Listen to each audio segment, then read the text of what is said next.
Uh-oh. Uh-oh. Uh-oh. Yeah.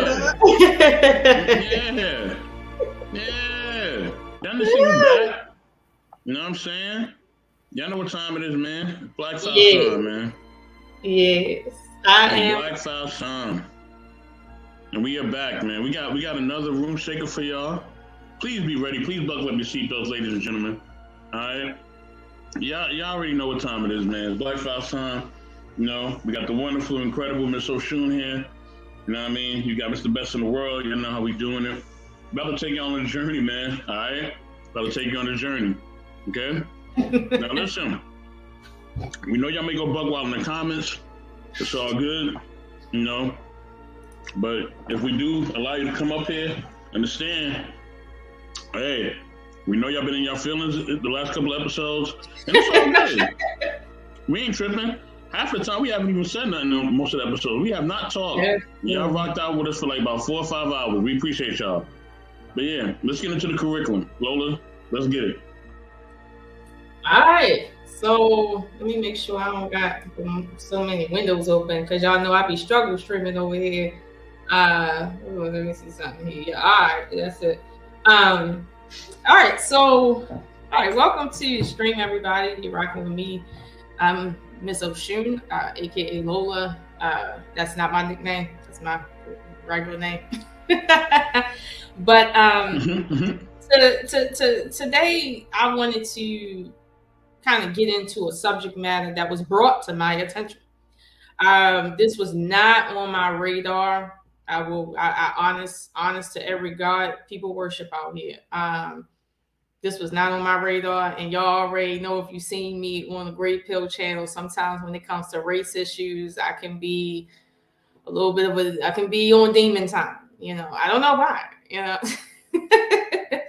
but you know why? No, I don't. I swear to God, I don't know why. But so okay. So basically, I was just scrolling through. You know, I was just scrolling, you know, surfing or whatever. I wasn't looking for content. And I came across this video of these two guys. Now, mind you, these two guys are members of the crew that wears the, you know, the Arabian Nights crew, the Hebrew people, right? That be on the corner. That's what they seem like they're from because they got the purple and the fringes and stuff like that. But these are like young guys, so they look a little modern or whatever. No shade, you know, I just found that to be interesting. But they did a video at a college, and they were educating these college students on the history of Europe pre was it 1453 or 1543? One of them. We're gonna get into it. But basically, I think it was around the 14th century AD. And I was completely blown away, but I was specifically blown away by the part that had to do with King James, you know, the one that wrote the Bible. I thought I knew all I need to know about Jesus, okay? I thought I knew everything until this video. But what happened was the video, and we're going to go through it. We're not going to see the whole video in its entirety, but we will, you know, go through parts of it.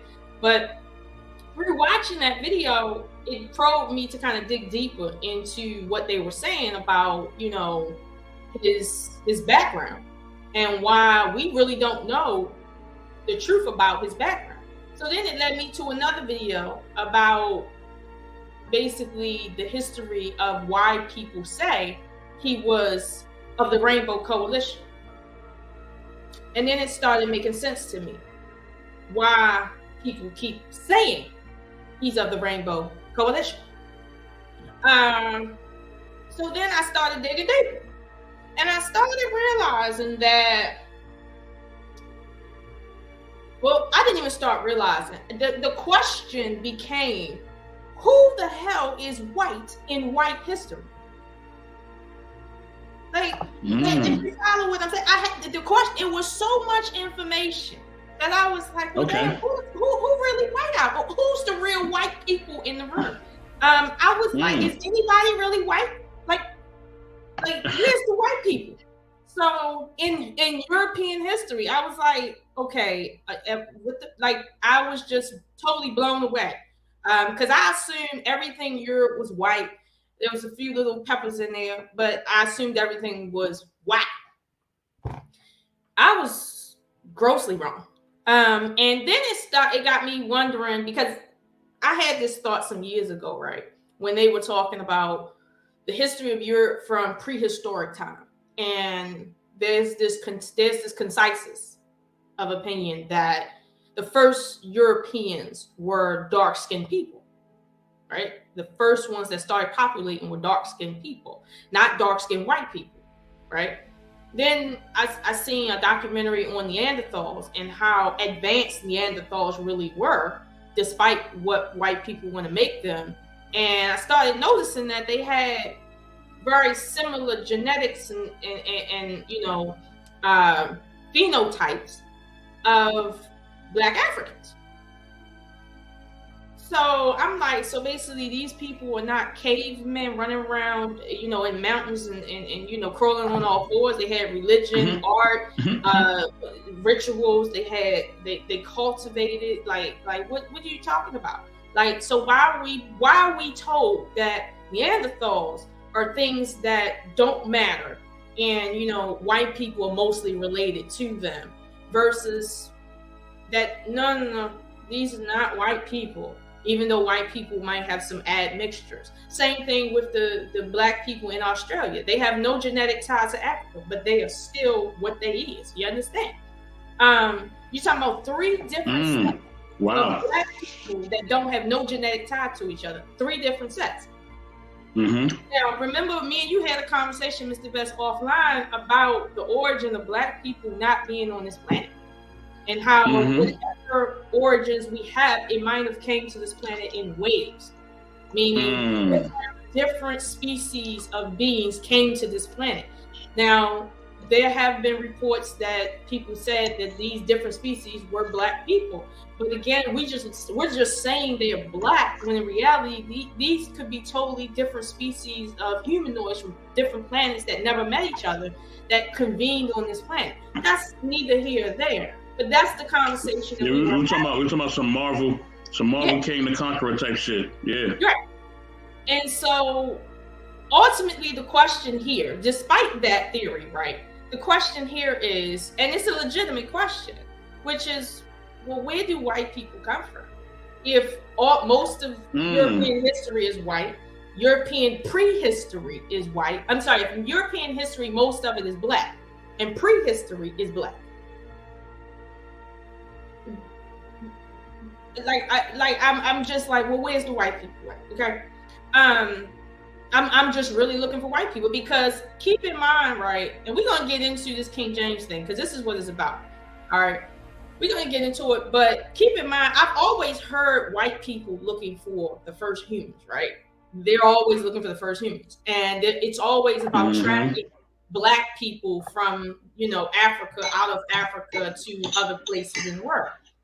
Most of them are looking for that, right? But nobody's ever looking for the origin of white people.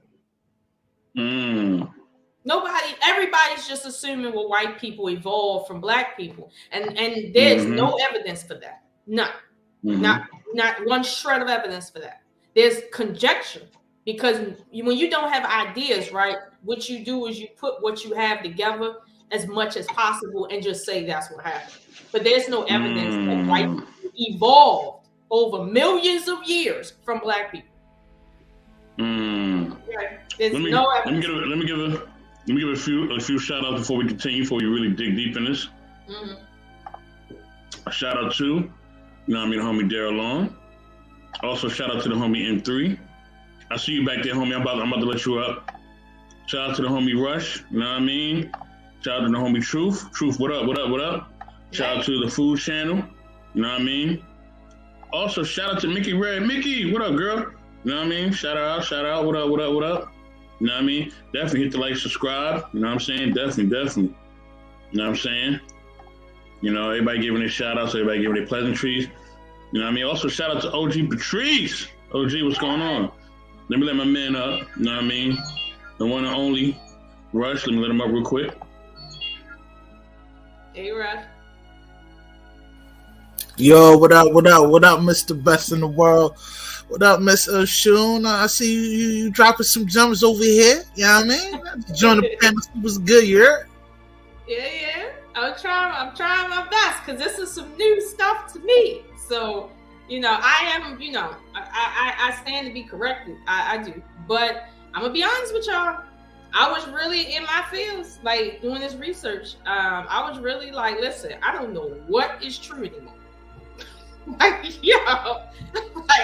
I was willing to leave Europe in y'all hands until I found this out. So my thing is, I was hoping that some European art historians was in the audience. If you're in the audience and you're white, this is the time when, we're looking for you to hire you for this position to come up here and defend whatever we're going to show you tonight. Because I'm not going to tell you guys what it is. I'm just going to tell you this is the conclusion I came to after I was clicking, and I was like, well, is there any real white people in their history? Like, their monarchs, like, who's white? I need to know. Like, it was that bad. I'm like, well, who's really white if that's the case? But I think what it is after a certain year or period, things started to change, but it started to change as a result of Europeans trying to preserve themselves in history and then kind of sort of, make it about them, because there was a Renaissance, obviously, at that time around the 15th century, obviously the Renaissance, and it was about preservation of culture. That's where all this art history comes from.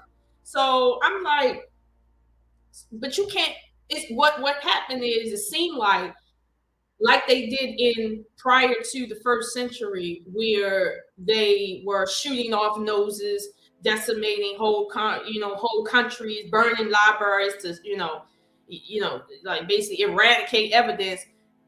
It kind of sort of was the same thing, except for now they did it through art, meaning media, because art used to be the only media. So what happened is it seems like they basically painted over all of the black faces with white faces, and then just skipped over the fact that, hey, you can't cover up everything.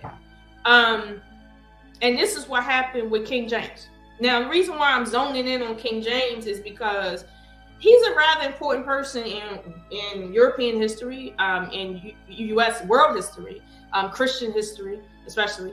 And I do feel that there has been an intentional smearing of his name to obscure his identity, to obscure the reason why the King James Bible was so successful. Because I used to think, he was just some run-of-the-mill white dude that, was just trying to basically, get ahead on the printing press and whatnot. Now, granted, there was some of that, because obviously with the Protestant, let's say, departure from the Catholic Church, there was this run for who can print their Bible and get it out there the most, because now they want to share all that information. Okay, but you know how these people are. But I was just utterly surprised at what I found out about King James. Now, before I get into King James, okay, so from you, Russ, since you up here now, have you heard of any weird things about King James?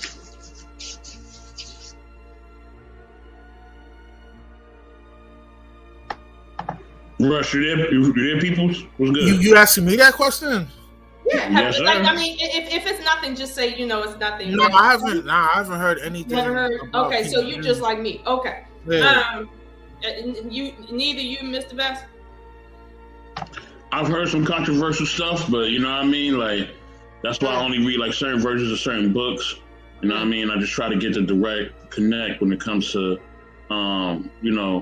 observing and gaining knowledge on different topics. You know what I mean? I don't read all forms of literature, because some of them, I heard like a lot of what King James wrote was based on mind control. I heard he was trying to control people. I also heard the rainbow community aspect as well. You know what I mean? But I didn't even know that was really prevalent during that time like that. But you know, I guess we're about to find out. So let's see. Yeah. Now let me say this right about that.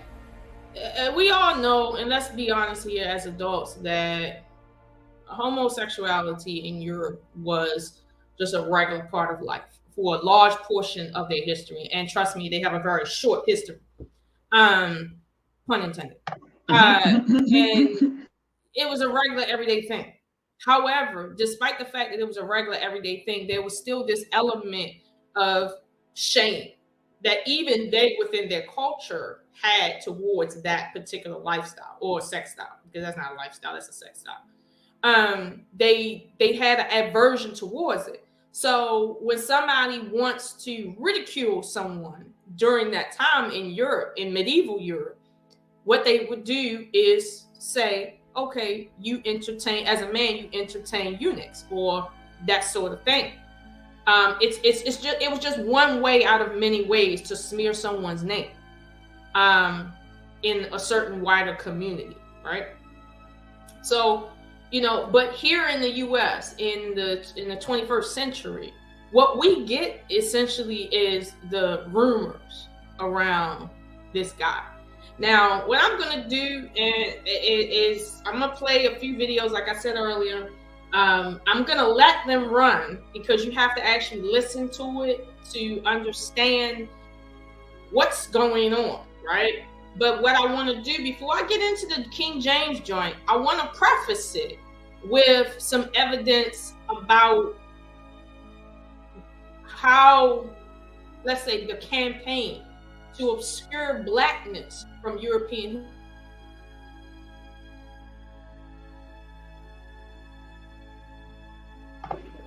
I think she's in the Matrix. You're in the Matrix, Lola. I think that's either you or me. She in the Matrix, Rush? Yeah, she froze it up. Okay. She's gonna be back. Can you hear me? Oh, there she go. Yeah, there she go right there. Okay. She do that sometimes. Sometimes she just stay she just stare like intently. So. Don't say that. Oh my God! Don't say that. Okay, so hold on. Let me get my little bit. Maybe they did M3. Maybe they did.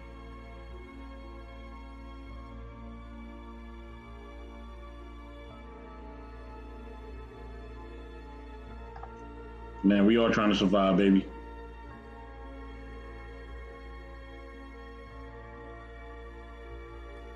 Okay, so this is the first video that I'm gonna play, and now at some point I'm gonna skip through it because I only want to give you guys like the first maybe 8 minutes, but I'm gonna skip through that just a bit because I know we don't necessarily need to sit through the whole 8 minutes.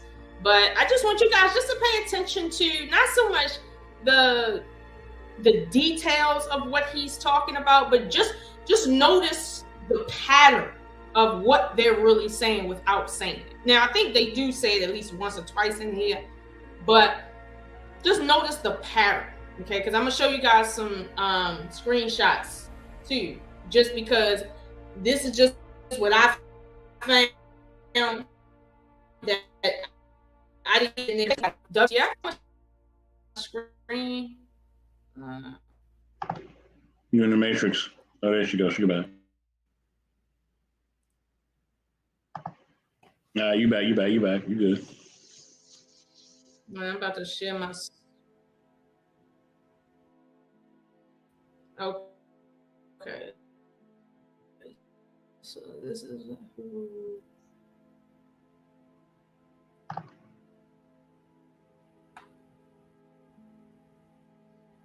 Okay, Mr. Vess, if I need to send this to you so it can be played, let me know if there's like any issues or whatever. Is there a way you can make it? You can make the screen bigger. You can make it wider.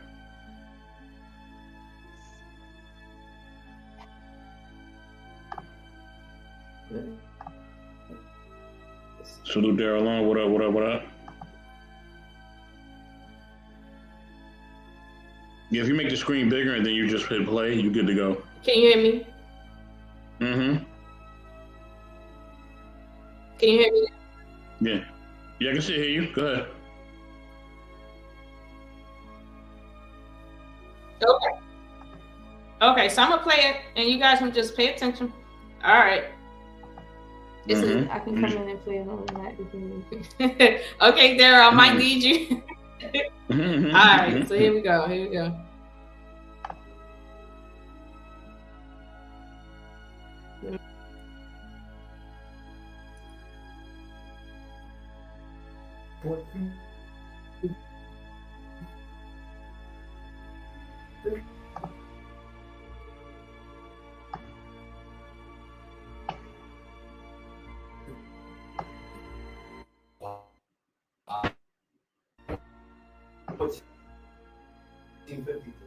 So the project is iconoclasm. That means break. It's skipping a lot. It's skipping. Okay. Real quick. We're gonna relate this back. It's still skipping. If you want, just send me the video. I got you. Images, Jesus Christ, his mother. I got you. Hold on. The time always painted, and that's in all these. A lot of these images are. I got it. 150. It's still skipping. So I'm gonna just share it. So also, bro Clarence, good to see you, man. Yo, salute to you, brother Clarence. It's been a minute, man. Salute to you. You know what I mean? Okay, she's gonna come back. In the meantime, I'm gonna try to share it myself. I got it.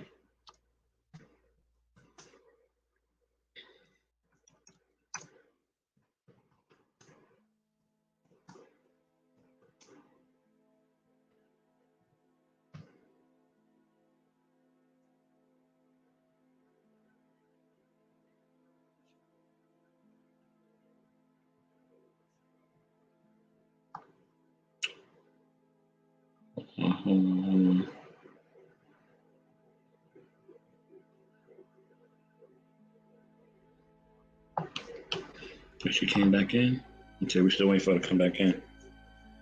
But yeah, Rush, man. So let me ask you this question, Rush.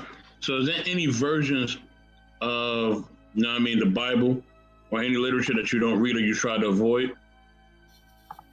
Nah, man, I pretty much I just read everything. You know what I mean? Not like as far as like certain books, you know, like that's not affiliated with the Holy Scriptures, I do stay away from. You know what I mean? You know? What's your reasoning though? What's your reasoning for that? Because it dirties up your own, it dirties up your spirit. You know what I mean? So some information is just not good information to you know, to feed your spirit. You know what I mean? You know what I mean? I'm just one of those dudes that's careful what you feed yourself when it comes to knowledge. You know what I mean? Not all knowledge is good knowledge. So what would you tell people to avoid though, brother, if you were to tell them to avoid anything?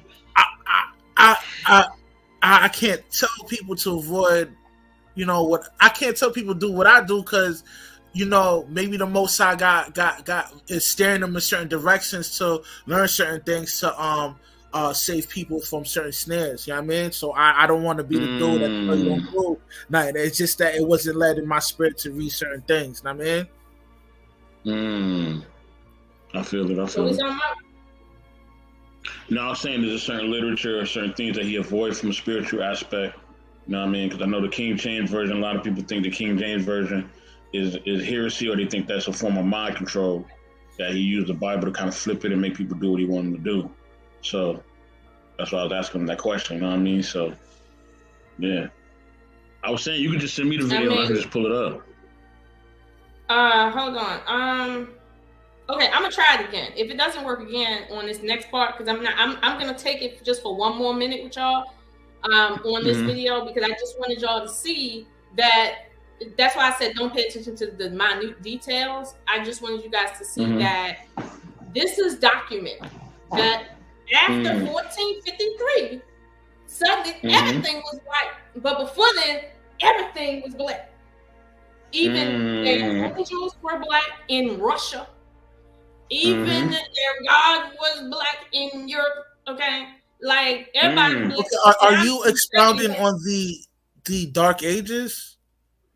Listen, the Dark Ages only apply to Europe, but what I'm saying is the idea is, and I thought that they, like, because it's Europe, okay, we're talking about white people, right? Mainly. However, if you look inside of the books for the people that lived during that time and prior to, nobody, strangely, seems to be painting white people, let alone in any great numbers. Like nobody. After 1453 is essentially when you start seeing a bunch of white people in paintings. But what I didn't know is what was happening was artists were being commissioned to paint over paintings and redo historical paintings in white paint. Now I'm gonna show y'all some screenshots of this too, right? Of different shit that they didn't show you in this book that ain't in this book, but I'm gonna show you. Well, there's a book that expounds on what you're talking about, and I think the book is worth like 10 bands or something, like something crazy. Yeah. Wait, 10G? Yep. 10 bands, man. Knowledge is expensive, huh? Yeah. Listen. The most I ever paid for a book was 70 grand. It's shit, 70 grand. $70. Okay. I say 70 grand. Like, we not getting 70 grand. Wait, you sure it's not 70 grand? I mean, you can count your statement if you want. No, I ain't recounting that. No, I don't got. And I kind of want to dabble what you was talking about earlier about blacks being extraterrestrials and stuff like that. There is a saying that the Zulu nation really derives from Mars, because back in the day in Mars they had a huge war. See, Mars. Well, this is like an allegory story. I don't believe in this, but Mars was a planet that was able to live in. It had its atmosphere and all that, but because how Mars became the way Mars is now is because the Zulu nations up there was battling each other and destroyed the I guess their ozone layer from there, and a lot of them migrated to planet Earth. Now, you talking about some Transformer shit? Nah, this is like an allegory story. All right. Now, when the Zulu nation came to planet Earth, guess where they landed on? They end up landing on what's that shit called, man? Atlantis. Atlantis before Atlantis got sunk in the sea, nigga. So when them niggas was up, like they was doing the same shit they was doing up in Mars, creating ill technology and just fucking up shit. Fast forward, right? An angel from the heavens sink the land of Atlantis, and and that's what like the whole allegory story of Atlantis popped off with. You know what I mean? Now, back in the day, the Egyptians used to ship like food and essence to certain spots, and they got this like they got pictures and artifacts of this being really true. So it's like, it's one of those allegory stories that's just like, damn, man, I want to learn more about. You know what I mean? Well, you know what? I've vaguely heard about the Zulu Nation, what they call I think the name of that people, as far as the transliteration, is they are the fire people from the drum, or something about fire people in the drum. I don't know. But essentially, I've heard stories that their ancestry is from another place in terms of another planet. Now, why they came to Earth, according to their mythology, and I don't say mythology. They came to Earth because they destroyed their own planet. Know what I mean? Right, but that's what I'm saying. I didn't hear it I didn't hear the full story, but I did hear that. Now, here's the thing with me, because I'm a bit of a scientist, and y'all know I got a degree in forensics, so the DNA is a thing for me. I understand. No, it's black for real on here. For No, real. I understand where the Australians sit at on the spectrum because they don't have any genetic ties to anybody. Okay, I understand where the Neanderthals sit. They don't have no genetic ties to nobody, and the modern day, what we call Homo sapien black person or sub-Saharan African has no genetic ties to either one of them, right? However, when it comes to the Zulu nation, I have heard these that have compared their to other Africans to, let's say, set it apart. Now, that doesn't mean that it doesn't exist. It just means that there's no studies on it just yet. However, I will say this: it's very interesting that they just some of the motifs around their rituals that you would wonder, where these, how different they are from other Africans. I will say that I've noticed that, like, from a psychological and cultural perspective, they are very different than other Africans, like very different. But that's all I know for now. It's basically circumstantial for me, but I get where you're going with that, but I really haven't seen too much information, probably because it's limited to me. But I get what you're saying about that. And actually, it is a myth because according to the stories, it happened really, really long time ago. Meaning, as you said, you're talking about Atlantis, which I don't know exactly if Atlantis was a specific place on Earth or if it was just it was a specific location, which towards the outside in the middle of the Sea of the Bahamas. And that's why they say that the angel came down from the heavens and threw a rock at it and made that whole little island sink beneath. And I guess I mean, it's crazy. It's a crazy story. I mean, isn't it the Bermuda Triangle? Yeah, the Bermuda Triangle. Yes. Now, I want to expand on the Neanderthal you were talking about. Now, now here's the thing, right? A lot of we call them Neanderthals, but it's really what's the word? Hominids, right? These hominids, right? They function off their cerebellum, which is the smaller brain. It's like the reptilian brain. It's considered to be the smaller brain portion, which is just function on survival instincts like eating, smashing, and when I say smashing, like copulating and surviving or whatever. Right now. Okay, this hominid, right? It lived in the mountains for many years, right? Which causes its a mutation within itself, within its cells, right? Now, how can I go about this? Okay, black people, we got eumelanin and they got pheomelanin. Pheomelanin is like what white people possess for their pigmentation or whatever. Now it's melanocytes produce pheomelanin because some would say they're considered to be the Neanderthal, which in lame terms they're related to the apes or whatever. Which I don't believe, whatever. But it's something that's out there. But this is one of the things that they speak on the Neanderthal because they feel like like they're related to animals because when the Moors discovered them, they was acting like beasts. I mean, it was walking like bears and how animals walk with their 2 feet and 2 legs, crawling and shit like that. That's how the hominids was moving. You know what I mean? But they say the Moors, edified them, taught them how to bathe and etc. and gave them culture and gave them the language and speech and stuff like that. And once they got on their 2 feet and able to function by themselves, they started running around conquering the world. Know what I mean? So wait a minute. So okay. So Rush, before you go too far, and I don't want to conflict issues, right? Because essentially, what white people say and what reality is 2 different things. Okay, it really much is 2 different things. Now, let's be clear about something. Neanderthals were not walking on all 4s.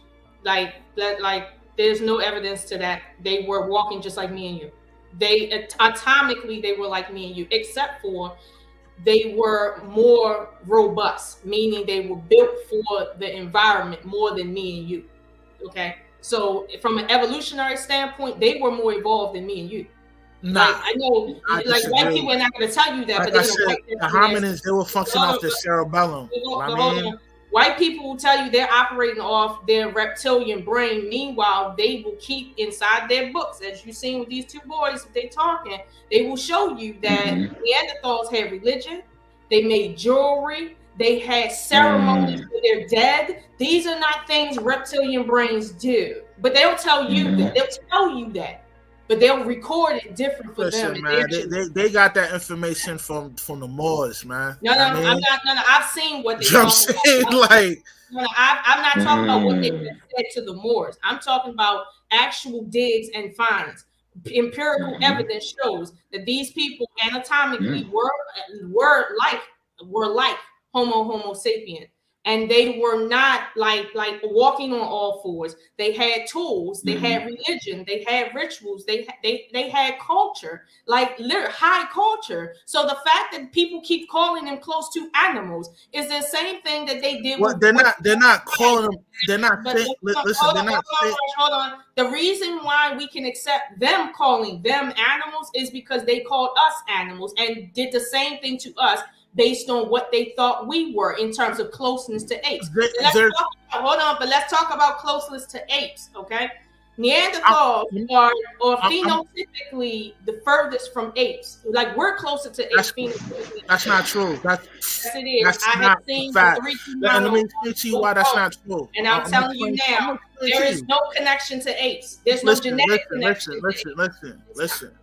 The reason why they forensics. Okay, I've studied DNA. There's no proof that these people. The reason why there's no proof that me and you come from apes. I don't know why these people keep saying we that. did not evolve from apes. There's no proof of it. We did not evolve from apes, but No, I'm not telling you we didn't evolve from apes. What I'm telling you, the reason why they're saying this is because, okay, as a black man, the black man possesses the eumelanin. You know what I mean? The white man, he possesses. I'm about to explain to you why they saying that. Let me finish. The white man, he possesses his melanocytes produce pheomelanin, right? And you see how pale his skin is, right? Now, when you shave an ape, right? What's his pigmentation?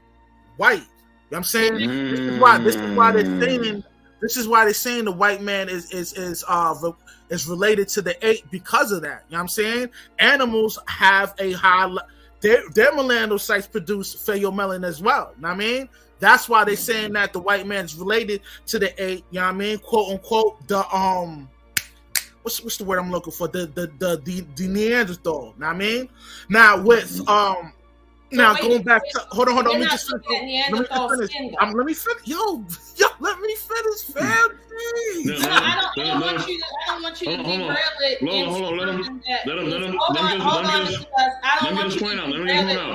Wait, I don't want you to derail it into something that it's not. Because what I'm not going to do here tonight is talk about white people and call them something that I have no proof that they are. For instance, we all have genetic breakdown on why they did it. But yo, let me finish. Let me finish real quick. Let me finish the point.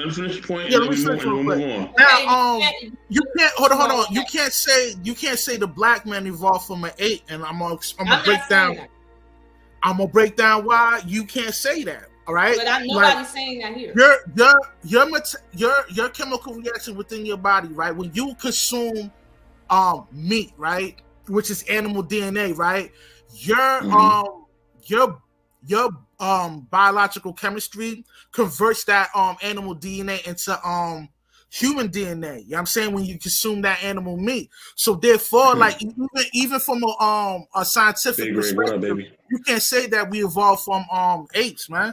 Because when we consume animal meat, it doesn't remain as animal DNA within our body. You're No.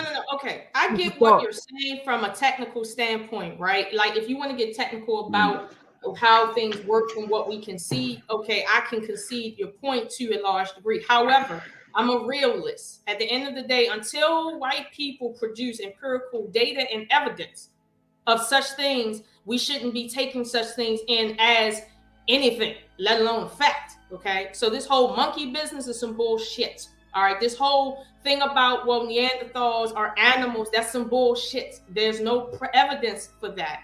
And as far as I just gave you the breakdown. Hold on. The white man, hold on. The white man melanocyte produces pheomelanin, Okay, so doesn't the ape. You know what I'm saying? That's why, you know what I mean? Rush, hold on. That's why they say that. Rush, hold on. You're talking about fossils that are millions of years old. Before there was any white people on the planet, there were Neanderthals.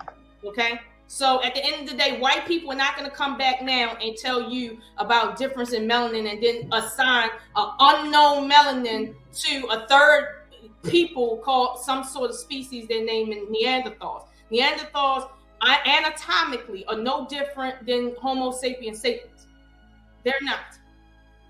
There's no evidence that's different for that. They're calling people animals, just like they called me and you and our ancestors animals. This is the same shit over and over. The reason why they call the Neanderthal that is because the Neanderthal function off its cerebellum, which is the smaller portion of the brain. Unless your cerebellum operates the same way, that is a lie. All right. Go ahead. Do your thing. Do animals have religion?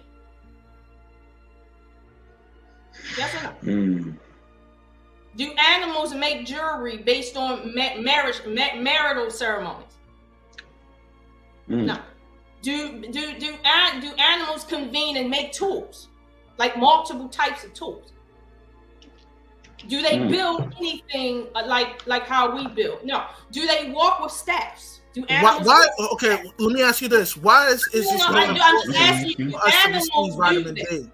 I'm asking you. Why is it so important for us to receive vitamin D? Hold on, Rush. Don't go off on me. Do animals do that? Yes or no? Of course not. Okay, what I'm telling you is when you look at all of these dig sites where these white people are digging up this stuff on Neanderthals, what they're digging up is part of their culture. They're digging up pots. They're digging up staffs. They're digging up jewelry. They're digging up religious artifacts. They're digging up things to show you that these were not animals operating on no snake brain or no reptilian brain. That's not what that was. That's not what that is either. Okay, like there's nothing to say these people were walking around on all fours. They're anatomically impossible for them to do that. If you've ever looked at a Neanderthal skeleton, it's anatomically impossible. So at the end of the day, what people say and what they doing is two different things. And I'm about to get into that when it comes to this King James shit. It's the same thing just over and over again. History just keeps repeating itself. But the only thing constant is them. Okay, that's the only thing constant. Mr. Bryant. Let me say this real quick. Let me build real quick. You know what I mean? And listen, everybody. Welcome to the Black Files. Y'all know what time it is. Y'all know how we get down over here. You know what I mean? You know how we do. We do the intense debate over here on real topics, man. On things that really get people in their feelings, and we talk about the controversial stuff. That's what we do. All right. If you're not ready for this type of conversation, hey, you know what I mean? You better get ready. Buckle up. All right, because this is what it is. Now, I will say this though. You know what I mean? I think we have to recognize that there are different forms of consciousness and also the different forms of species, right? I think over time and over things that we study, you know what I mean, we can see that there are different types of people, different type of consciousness, different types of, bone structure and just human beings, even at this moment, right? If you look at our density of our bones, our size, everything else is different from those of other cultures. There may be some similarities, but there's a lot of things that are vastly different. You know what I'm saying?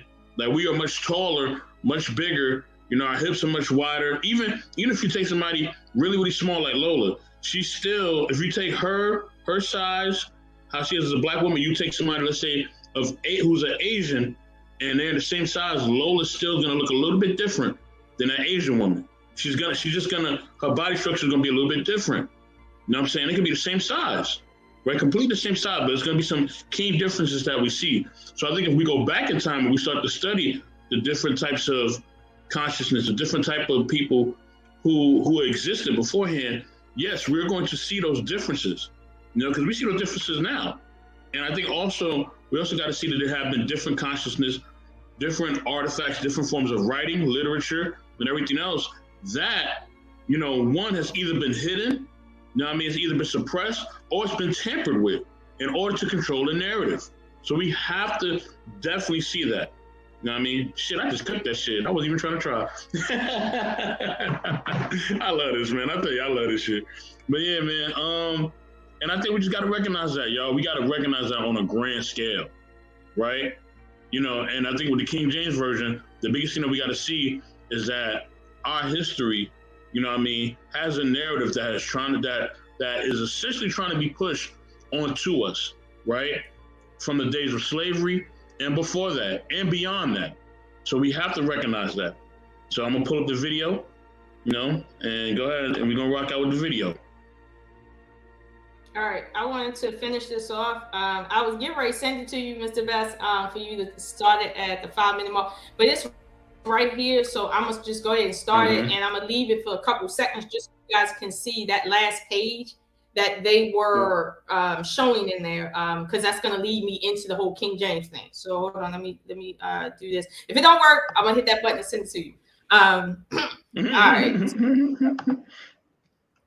Is that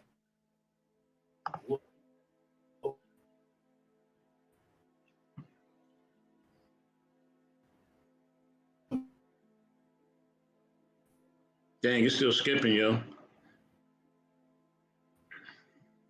all right? That's something I want to read.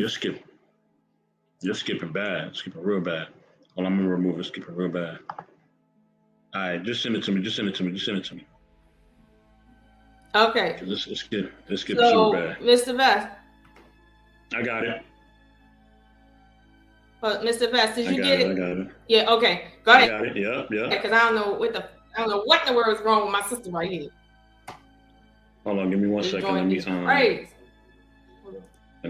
do my. Let me get on my whatchamacallit, my techie game real quick. Hold on.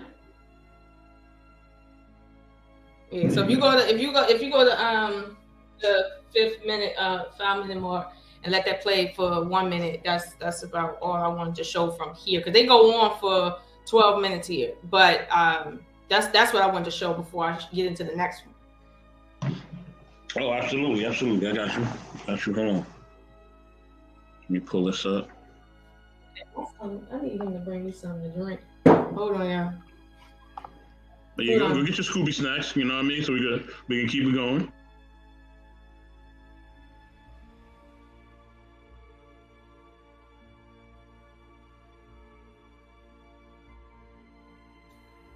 Yeah, he about to bring me something to drink. Gotta put him to work. You see it?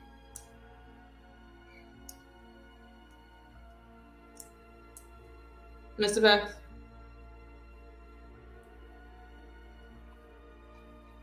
I got it. I'm about to pull it up. Oh, okay.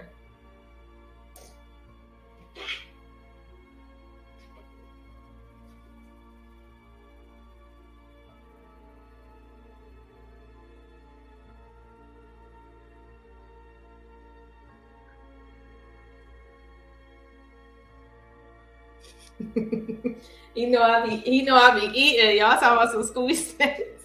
Listen, it's nighttime. Okay, I'm supposed to be doing my little exercise routine. I'm up here chilling. Ain't do one exercise yet. Damn That's shame. because I've been busy. I've been busy. So is that hey, look, the hot weather coming. If you want to start wearing what you want to wear, you better start getting your workout on. I don't know you. I know. I'm gonna be drinking my lemon water. Hold on, is that at the 5:33 mark? I got it at the 5-minute mark precisely, but I can put it at 5. Yo, that's the book I was talking about. That book right there. Mm-hmm. That book is worth like 10 bands. All right, I'm gonna start right there. Let's get it. Open area. Let it play. You see all these images of Caucasian land, famous Caucasian land. You would think, but in the back room, smaller area, you see images that what I'm showing you, dark images. All right. So where's the book, the icon? Right when you finish, pass it back up. There's something I want to read. I'm not gonna be able to go through every page. Now I'm gonna show you Queen Elizabeth. No problem. Queen Elizabeth. I'm gonna show you something. Page 77. I'm gonna show you right here. Right here is Henry VIII. Right there. Okay, good. Thank you. Go to page. It says the icons of Constantinople. Look at that. Right here is Henry VIII. King Henry VIII. Yo, If you type in on Wikipedia, you're gonna see a Caucasian man. Yeah. You're gonna see a Caucasian man. This is Henry VIII. He's a black man. Famous king. Yeah, what's going on, Lola? No, I was saying, look at that image that he's showing of Henry VIII and his wife, right? But when you Google him and his wife, you ain't gonna see that. You ain't gonna see that. Go ahead, let it play for about a couple more seconds. Okay, let's get it. Let me go back. There we go. Black man, but you see them as Caucasian men. Guess who this is in the middle? Queen Elizabeth I. She's a black woman. This is Queen Elizabeth I. What happened? 1453. Whitewashed all images. That's what happened. They whitewashed history. So pass that around. So now we're gonna read. No, just right here in the beginning. I'm sorry. Right here in the beginning. Almost finished.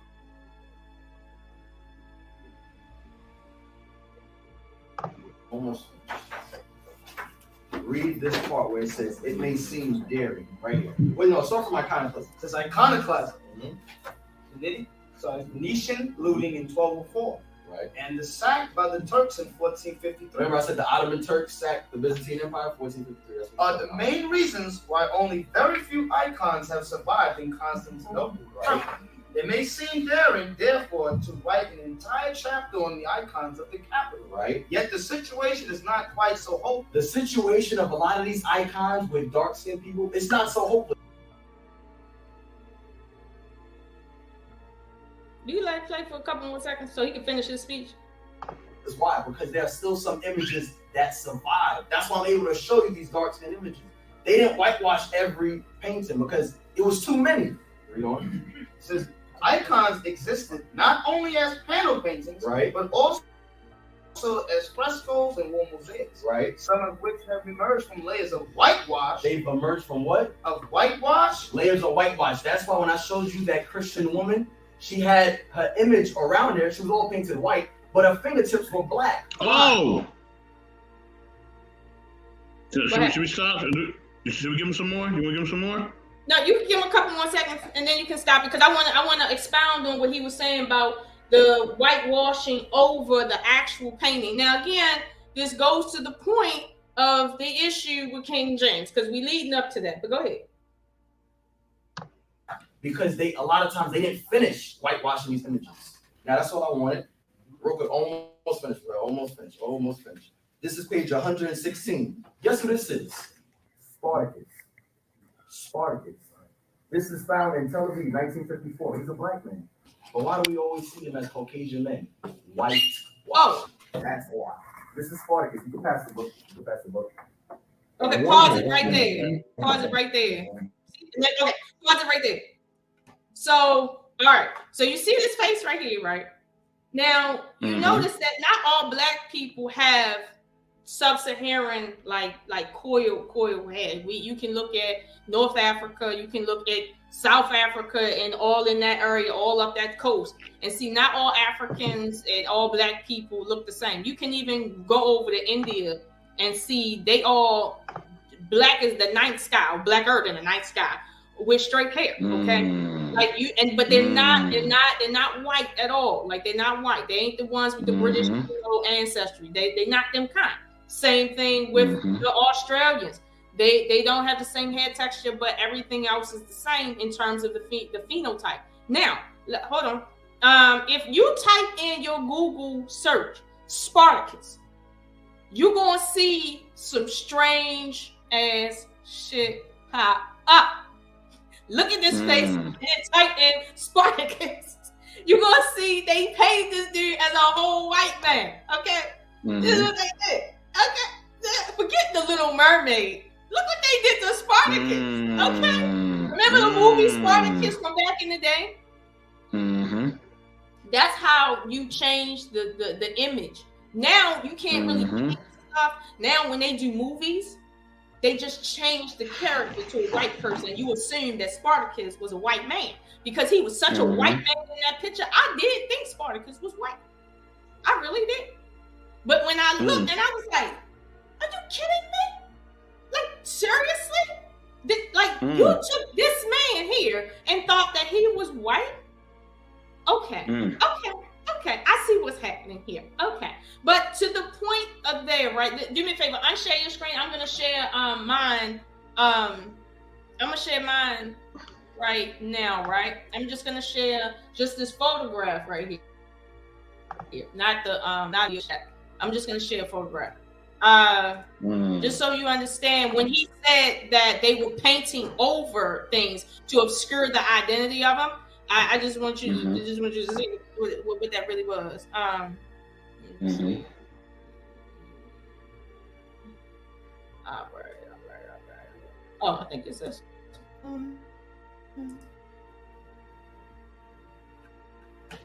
I'll make it so y'all can see it.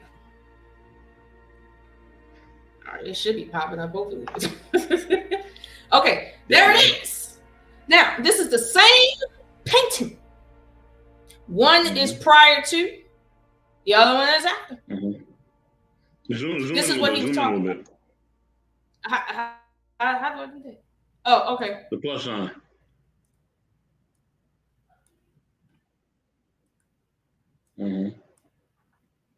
There you go. Now, look at this, right? Look at this. You see this right here on this white part with this brown right here? Look, it's the same. It's the same painting with the same mistakes in it. Because this is a mistake. It's the same mistakes at the same place. But look at the face is different. If you're an artist, if you're a fine artist that deal with oil painting, you understand how this was constructed. You understand that certain parts of this painting was not touched, while other parts was. It's so crazy. But look at this right here. See this?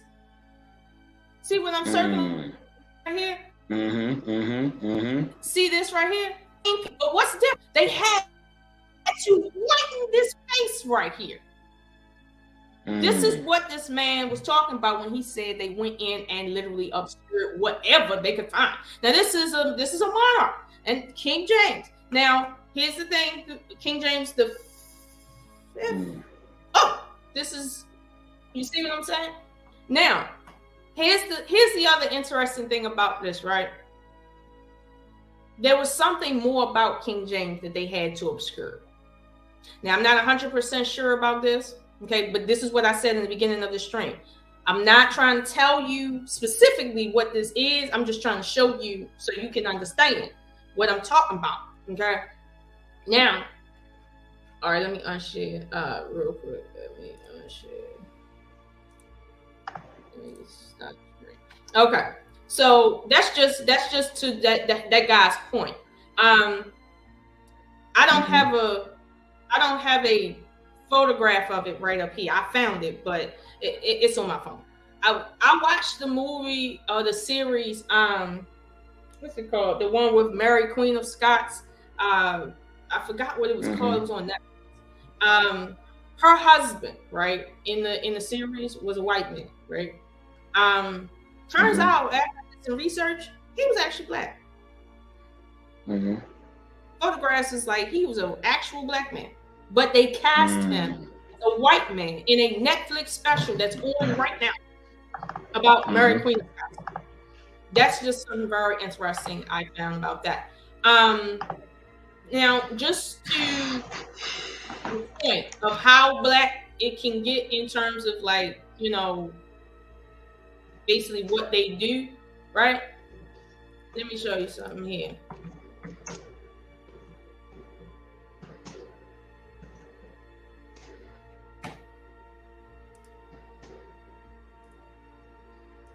Because I don't want people to think that I'm just blowing smoke up their ass when I say that there's an intentional obscuring of European history with King James being at the center of it. Hold on. If this thing will hurry up.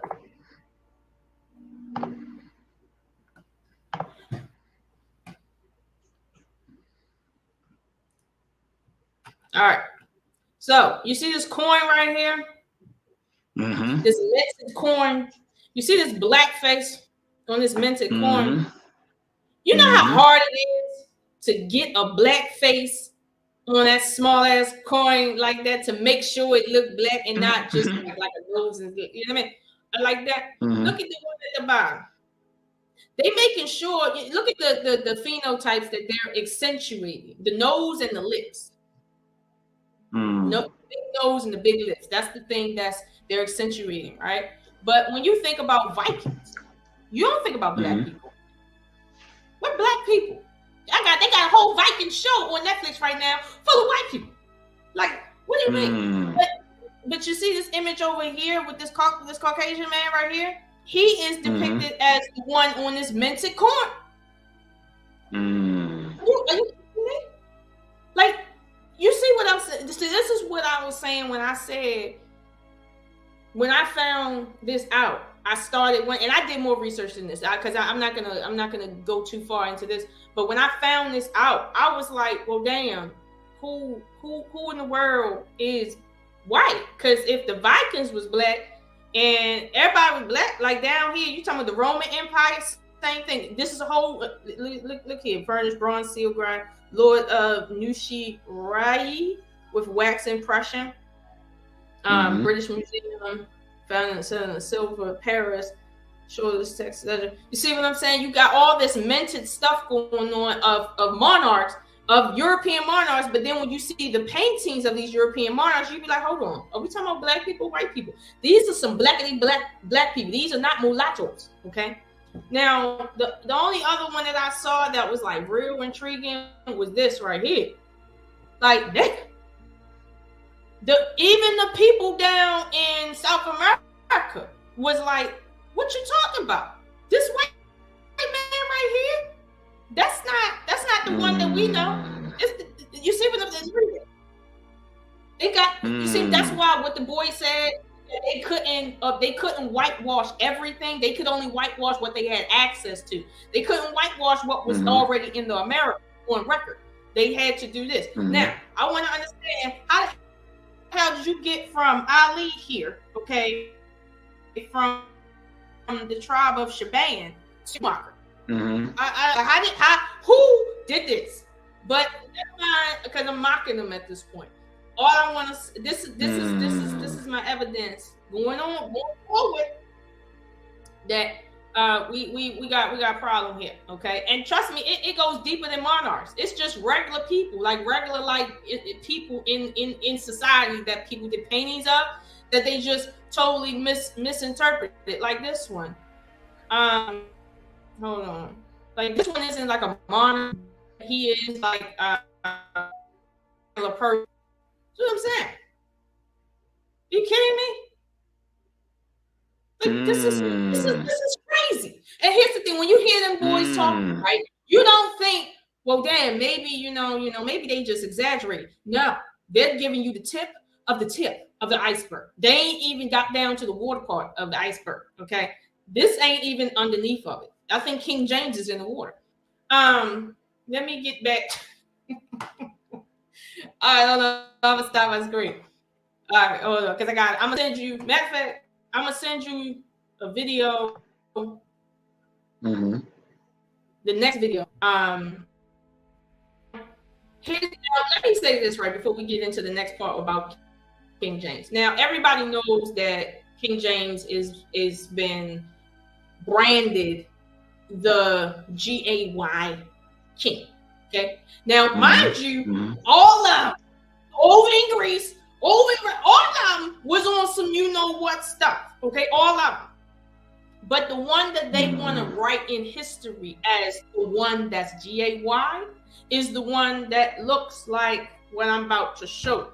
That's the one that they're going to put down in history as GAY. Also obscuring his identity as well. Hold on, let me look at it. Let me look.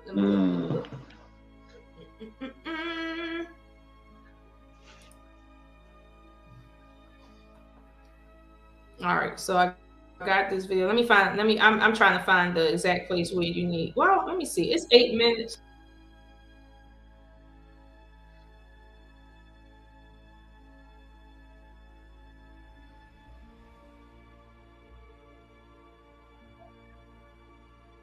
Okay, so what I'm gonna do, right, is Let me copy this link. I'm gonna send it to you. All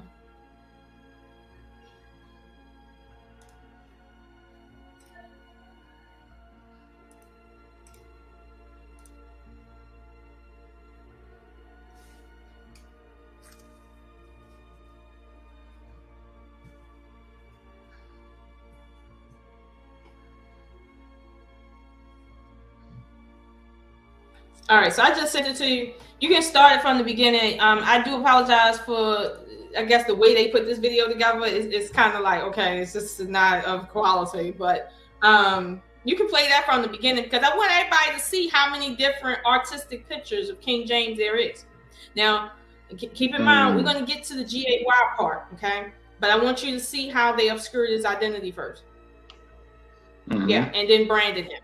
Okay, now I think we might do a different stream as far as like, you know, maybe the intention behind the King James Bible and who were the editors before him or after him or whatever the case may be. We can debate that at a later date, but what we're going to debate right now is this skin color and this persuasion issue.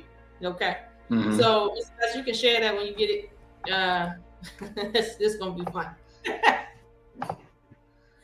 Right, hold on, let me share this. Let me share this real quick. Hold on. Hold on.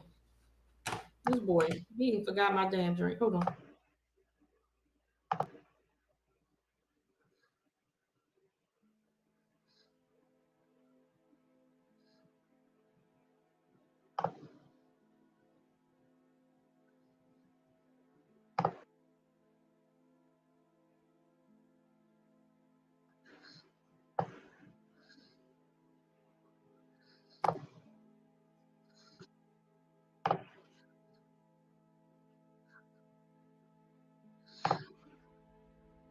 Rich.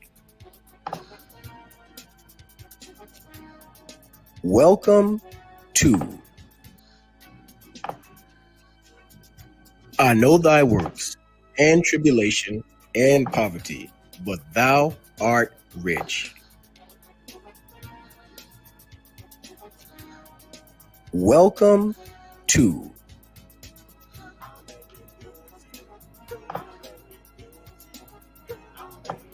the Black Excellence and Abundance Channel.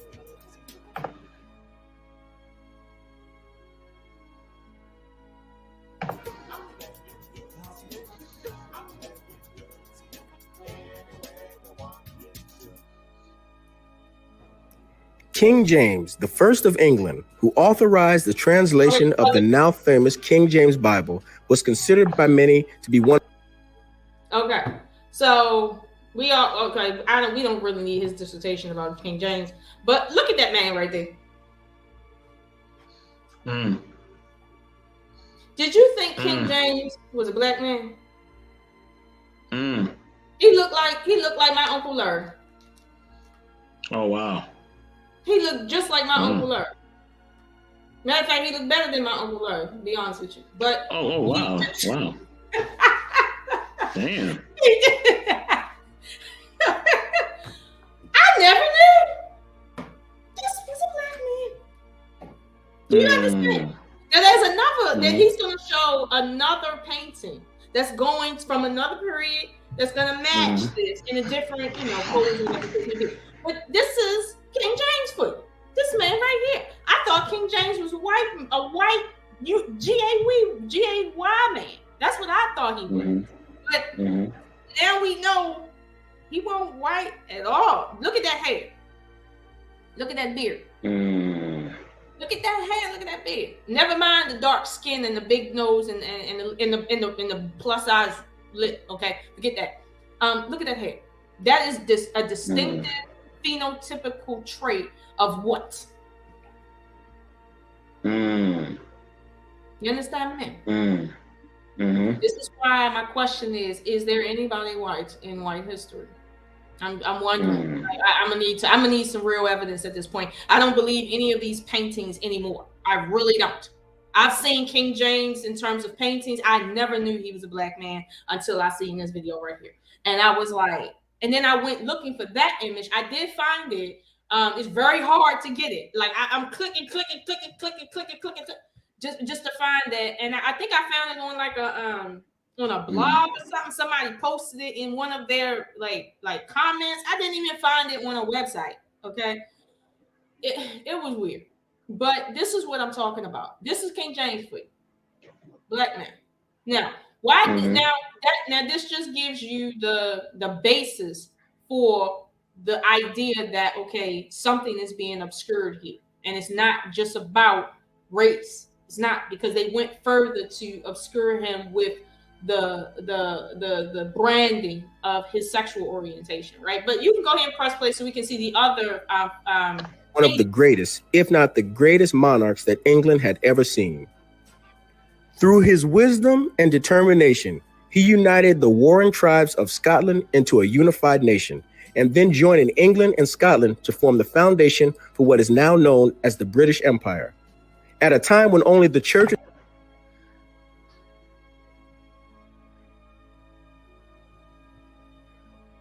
of England possessed the Bible in English, King James' desire was that the common people should have the Bible in their native tongue. Thus, in 1603, King James called 54 of history's most learned men together to accomplish this great task. At a time when the leaders of the world wished to keep their subjects in spiritual ignorance, King James offered his subjects the greatest gift that he could give them. Okay, so like I said, y'all, we can debate the actual content of the King James Bible versus another Bible, which was, I forgot the name of the Bible. Oh God, it's too much time. Okay, never mind. But we can debate that. But tonight we're not debating that. What we debating is this claim that he's a white, gay, G-A-Y man. Okay. Look at this. This is another painting. Look at his hair. Same hair. So we know that whoever is painting this prior to 1453, and they're painting an accurate depiction of him, because no matter who's painting, they know what kind of hair that nigga got. Ain't no commoner that's never seen him before painting what they think he looked like. No, this is several people painting what this man looked like. He looked like he's a little more aged in this picture right here, though. Like they're going out their way to show the thinning of the skin around the eyes. And you can see he probably has more white hair in his beard, but he's still got the same haircut, whatever the hell, you know. They didn't shave back then, I guess. I don't know. But you see, he's a clean cut man. Whatever. But this is a monarch this is European history. We do not now. Okay, for instance, I remember I was watching. Remember the show? I don't know if you know it, but remember the sitcom Bridgerton? Netflix. Never seen it. Okay, Bridgerton is about Queen. Well, it's basically European history during the time of Queen Charlotte. Okay, the Black Queen. Now, in that show, it's about almost a 50-50 split between Black people, white people, and Asian people, right? In Europe, medieval Europe, okay? However, her husband was white, obviously. Maybe he was, I don't know. At this point, I don't know. But in my mind, I was thinking, wow, they went out their way to make it like real race equal when we kind of know that's not how it was, right? That was my ignorance at the time. I didn't know that Bridgerton was actually showing me how Europe was the entire time. I thought they were just trying to be nice to Black people and show Black people in Europe and stuff doing stuff. It's like, no. Like, now we got to question these white people up there. Like, are y'all immigrants? Because at this point, I mean, I'm starting to wonder. Like, your monarchs are Black. I mean, your regular people Black. I don't know. Where did y'all come from? Never straight. But this is what I'm talking about. Okay, so are we in Rush? You can say, are we in agreement that King James is not a Caucasoid?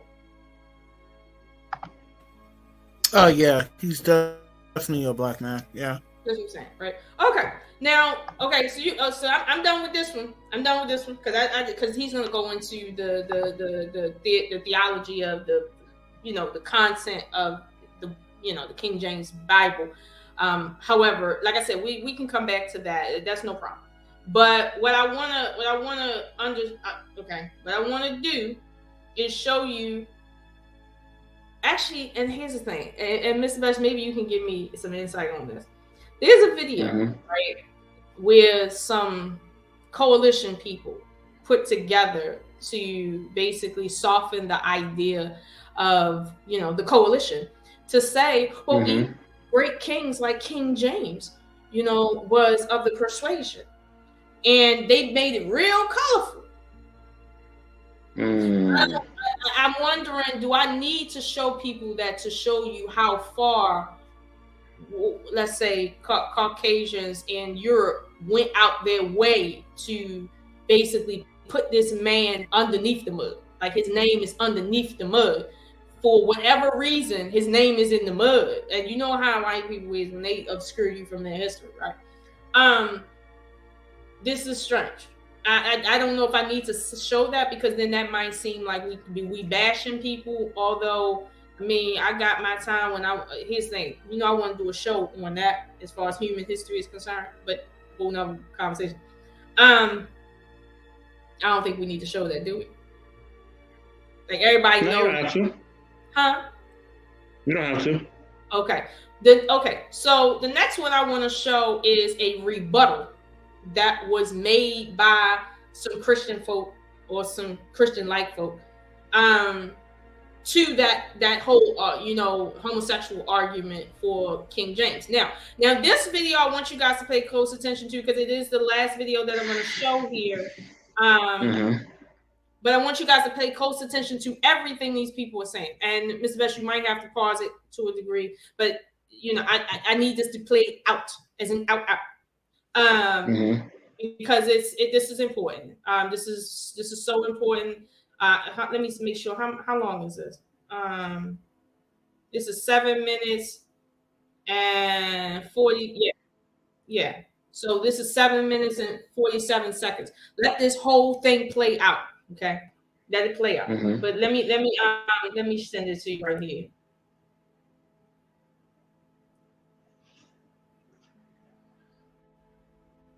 Hold on. What the fuck?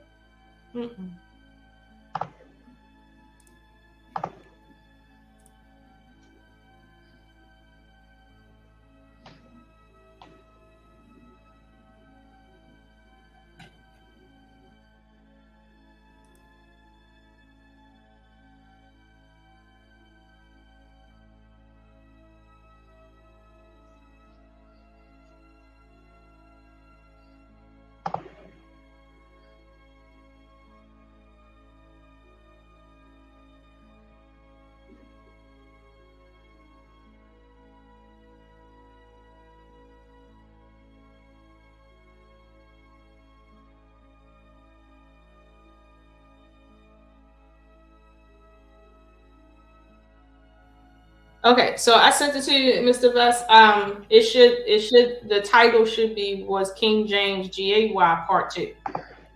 Now, I'll be honest with you, I tried to search for Part 1.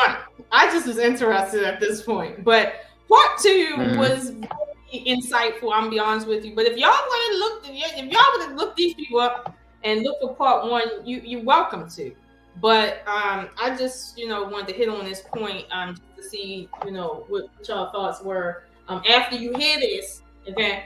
Now, here's the thing. Again, I'm not saying that everything is true or not, but as you can see, okay, there's reasonable doubt to be made here. I'm just telling you. This is some stuff. So basically, we halfway through the lies. I just want y'all to see this. So, Mr. Best, the video should be, was King James GAY. If it's not, that means that my computer was slow. Right? The Jack McElroy I had that we put on YouTube. Yeah. So play that from the beginning. I was working on the chapter, was King James a homosexual, and I came across some extra information that I'm adding to the book. I tried it with the people here at Chick, and they loved it. Then I asked some of you guys on Facebook if you'd like a little ammunition to deal with the King James gay people. Would you like to hear what I found? Hi, I'm David Daniels from Chick Publications. Every ruler has his enemies, and King James is certainly no exception. And he was Scottish, not English. A lot of people were upset about a Scot taking over England. He was James I of England, but James VI of Scotland. Add to that the fact that his mother was Mary Stuart, who was beheaded for treason against Queen Elizabeth, and you have a pot full of seething anger for some people. King James VI and I had 7 main detractors that anti-King James people loved to trot out. Francis Osborne, Sir Edward Peyton, Sir Simon Stayes, John Hackett, David. Okay. Remember I told you that when I was watching the show about his mother, Mary, Queen of Scots, that it had a white man as her husband, which was his father, right? Remember I told you when I did my research, I found that it was a black man, right? They said that the black man inside of that his father was a mulatto, right? And she was white. But when you look at pictures of him, right? Does that look like a mulatto to you? Mixed with white? We know what mulattoes mixed with white look like. That don't look like no 25% black man. That's not what that looks like to me. But here's the thing. I went and did a little research on his mama, and I noticed that when she was 10 years old, paintings of her had coarse hair when she was little. Like really tight, coarse, coiled hair when she was 10 years old. But suddenly when she turned 20-something, all of the paintings were like lily white, straight hair. But you look at her son, black as ever. King James is her son, black as ever. So what does that tell you about Mary, Queen of Scots? Because you don't get no black man, no blackity black looking man like that as no mulatto. I know what a mulatto looks like. I can show you a mulatto. That's not a mulatto. And I'm like, all right, so what we gonna do here? This is what I'm saying. When can real white people stand up? Seriously, if you white out there, stand up and take up for your people at this point, because I don't know which one of y'all is white in these paintings, and honestly, I don't trust none of y'all. Because at the end of the day, you done told me one thing, and I gave it to you. Okay, you're all white. Now, you see the pieces falling to the point where you like, okay, so was Murray white? I know his father wasn't white. He's black, and was her father white? Who's white? This is what I'm talking about. Now, roll this back a couple seconds, because you need to hear those 4 names that he just called out. Roll that back about a couple seconds. Osborne, Sir Edward Peyton, Sir Simon Stayes, John Hackett, David Moisey, Sir John Oglander, and Sir Anthony Weldon. They had a number of things in common. They all were political and religious opponents. All were racist, or at least anti-Scot, and all spread rumors and gossip. In short, these guys all had a beef against James. They wanted James to give them something or do something for them, as most people do who hang around kings. And he said no. And they were upset about it. They had something else in common. They never witnessed the dirty deeds that they accused the king of. And the worst charge, they never at any time witnessed any sodomy between James and anyone else. As Stephen Costin put it, the author of King James Unjustly Accused, all the accounts, every single one to the last man, all rely upon gossip, innuendo, speculation, conjecture, theory, fear, or hypothesis. That's from another one of his books called King James and the Hearsay of Homosexuality.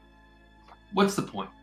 It's hard to convict anyone of anything when you have no actual evidence. Now, that's damaging enough to the James was gay crowd, but there are 2 more facts that Stephen Costin found that amazed me. Here, this is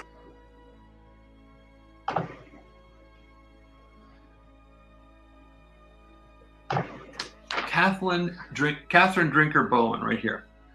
Now, after King James died, Weldon seems to have had a change of heart. According to this biographer, Catherine Drinker Bowen, quote, "Yet Sir Anthony Weldon, as scurrilous a chronicler as ever set pen to paper, hater of all Stuarts, at James's death suddenly relented, finding softer words than many who were to write in later centuries.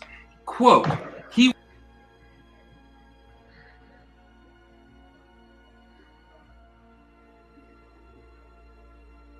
was, take him altogether and not in pieces, such a king, I wish this kingdom have never any worse. For he lived in peace, died in peace, and left all his kingdoms in a peaceable condition with his own motto, Beati Pacifici, blessed are the peacemakers." She wrote this back in 1956, page 465 of that book that you saw. People knew that Weldon's accusations against James, here's a picture from the actual book right there. People knew that Weldon's accusations against James didn't start until well after the king's death. If you look over here, it says 1650. But I was astounded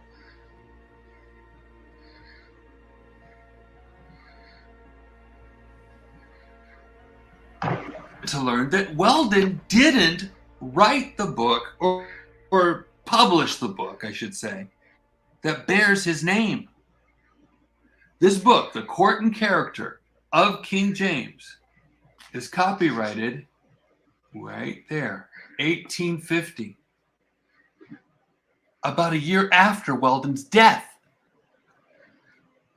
There's the very real possibility that Weldon's words, if they were Weldon's, were changed by somebody else.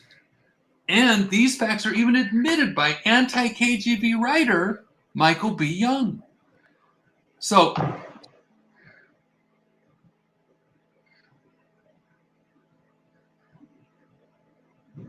Sir Anthony Weldon died, this guy died in 1649. This book against King James with his name on it came out in 1650. That's a book. And the same year, out came another book. I found this yesterday. Take a look. See that? Aulicus Quinquennariae, kitchen.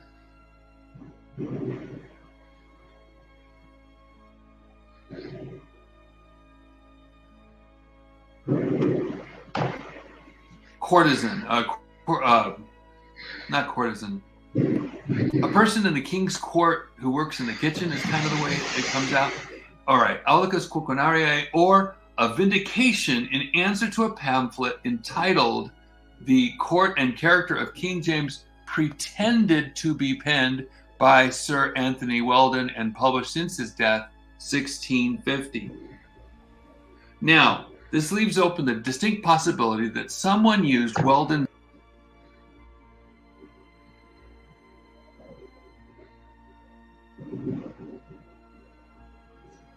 name, since he couldn't possibly have published it, having been dead for about a year. And that's the book that so many quote against James to this day. And look at the date on here. This was written the same year, 1650. Let's sum up. 1. There were a number of English who resented a Scottish king, especially one whose mom tried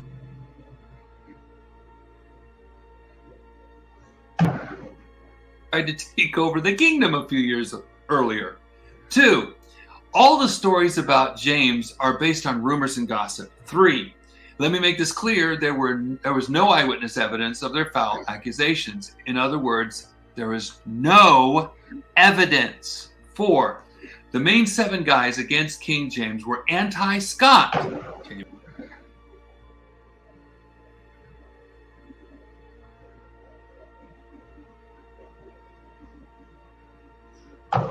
He was a Scot.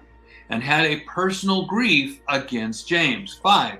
The most famous Sir Anthony Weldon actually wrote nice things after James died about James. And 6, the book accusing King James of being a sodomite wasn't published until after Weldon died. It wasn't even published by Weldon, and at the very least was edited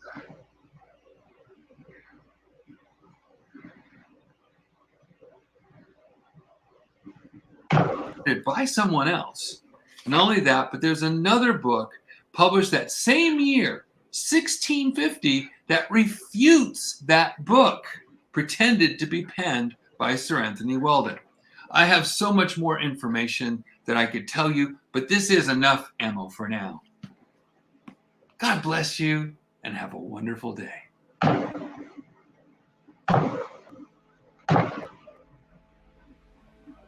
You're muted. Okay, hold on. All right. So before I get into that, let me address the chat real quick. To the lady or the guy named Abro, right? I don't know how long you've been here, but let me make something clear to you on this channel. Maybe on my other segment, I might do some old switcheroo stuff. But right here, okay, I don't tell you nothing. All right? I showed you that he was a black man. I didn't tell you that he was a black man. Get it right, okay? Like, get it right. Because here's the thing, I don't got no dog in this fight. I gave white people that James was white. I gave him that everybody was white. So at this point, don't sit here and say, did she say he was a black man? You out your mind. I didn't tell you nothing. You better scroll back. I showed you that he was a black man. All right. Now, let's get back into what's his. I forgot this white man's name here. What's his name? Nick. Okay, we can call him Nick for right now. I didn't catch his name. I didn't watch that thing like 6 times. I didn't catch this man's name. But never mind his name. Salute to Marcus. Never mind his name. Hey, Marcus. Hey, Nick got some good stuff going. And this is just part 2. I need to go back and find part 1. But here's the thing, right? And I like how he structured his argument. That basically, right now. Okay, basically you have people who were already against him being king, okay? 1, because of his ethnicity and or race, but at least his ethnicity at minimum. Okay? Mind you, his race was obscured, so we can infer that it was a racial issue. Maybe we can infer that, or an ethnic issue, however you want to call that, right? They were anti-Semitic. He mentioned that they didn't like what happened with his mother. Now, mind you, his mother was in prison since he was an infant. He only saw his mother on maybe 3 occasions in his whole life because she was imprisoned until her death, when they put her to death for that accusation against the Queen of England at the time. Okay, her cousin. All right. That's a whole different story. But they already had beef with him. And like he said, and I wish he would have went a little further in on the political part, there was a political favor that was asked of him that wasn't given to them while they are anti-Scott, anti-him, okay? So basically, you got people coming to a black man say, well, listen, you know we don't like you anyway. What you gonna do in our country, you gonna do as we tell you to do. And he was like, fuck out of here, I ain't doing shit. And they was like, you know what, we can't beat you in life, but we're gonna beat your ass in death. And they tried. Now, what's interesting is that when they tried to do it, there was counter arguments being made during that time period. So it's not like everybody accepted that shit and everybody was like, oh yeah, James is he had a little sugar in his tank. No, that was not the case. That was not the case. People were fighting that accusation when he died and when this shit was published. Now, mind you, like the Catholic Church, they don't even release books from authors until 300 years after their death. The Catholic Church at the Vatican, they do that on purpose to preserve the words and popularity and integrity of the author. That's why they do that. So they're not going to publish anything or let anything out during their lifetime, let alone after. That's not going to happen. You're going to wait a few hundred years before that happens. So in this case, these people are waiting until the right time to write this crap about this man so that it can't be challenged. But mind you, there were people that were alive the entire time that could challenge this and did challenge this. So when he says there was no eyewitnesses, if you read the manuscript, that's true. They never said that anybody saw this man with another man. They never said anyone else noticed that this man was kissing on another man or entertained eunuchs in a way that was a little uncomfortable for a few folks. The priest was not sitting here saying this man is not believing in Jesus because he's doing some, obscene things, whatever. That's not the case. Like this whole idea that he said that, and this is something I heard that he said. I never seen this in writing. I just heard it, that he made the statement that Jesus had John, so I got my lover. That's what I have been taught that he historically said. Mind you, there's nothing in any manuscript that says anyone witnessed no shit like that coming out of his mouth. But that's what the impression I was under my entire life up until like 2 weeks ago. When I now you would be surprised how something just an accusation, like black men today should understand the smallest accusation can destroy your life. The smallest. So when you have a black man who his entire career is on the line because of one accusation, we should have known he was black. But we missed it. I missed it. Obama missed it. Clinton missed it. Everybody missed it. I'm just saying, I think even Martin Luther King missed it. So let's just be clear about this, okay? I was getting ready to say Jesus, but he was born before. But this is what I'm saying. There is a lot to be uncovered. But what we have not talked about, which we can't talk about tonight, is the fact that they didn't just obscure his identity as they did so many other people and try to decimate this man's name using something that was so common in their culture, like homosexuality, unless it wasn't as common as we've been taught by certain people, okay? And there was something else that he was trying to do with his work, with that Bible, that they didn't like. Now, if they were willing to lie on him, obscure his identity, do you think they are above changing his work? I don't think so. I don't think so. I really don't. Here's the thing. You lied on a sitting monarch and his mama. I think you would change that man's book.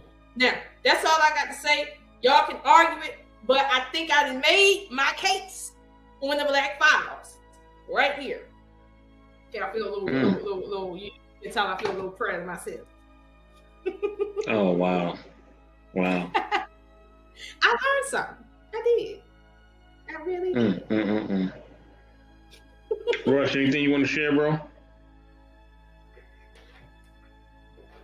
Rush over there in the bed, like, this girl done too much. I think Rush sleep. What is it, 10 o'clock in New York? Yeah, almost 11. Well, he in Boston, though. He not in New York. What, they like 15 minutes up? Like, you know what I mean? He up here sleep. He doing the Stan thing on me. You know how Stan goes to sleep on me and come back? He said, my bad. No, he's here. Well, why you not talking then? How is you in the chat but not on the stream? Oh my God. Rush, if you don't get your ass up here. Oh wow. I'm sending the Cowboys looking for you. What do you say? Oh, okay, you said give him a few seconds. But yeah, so I think now, like I seen somebody in the comments say that there was people that told them otherwise, and they didn't know what we just, what we put out there. They didn't know that. Now, here's the thing. I didn't even show you guys right? His mother, right? And how she looked, right? The painting from when she was a child versus how it changed and stuff.